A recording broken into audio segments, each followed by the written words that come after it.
ya gavumenti ya Ssaabasajja Kabaka engalo zimuwulira Omulangira Daudi Chwa aggulawo. Tuli wano kusaza Mukono mu ggulu nga tuli ku lusiisira lw'ebyobulamu olwa Kabaka Foundation.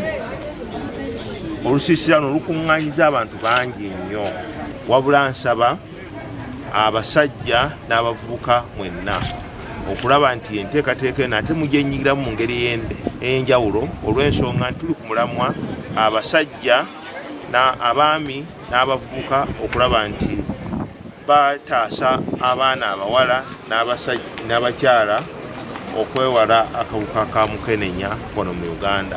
Abasajja mwogerako bulungi byereere era nsaba Mukama amuwangaaze emyaka bufukunya atongere era obujjanjabi muno Mukono tukyali bangi n'abalala tebazze kubajjanjaba tebabitegedde. Kalina abusaazi ezo Download the app on App Store or Google Play Store now. Vision Digital Experience, the future of media.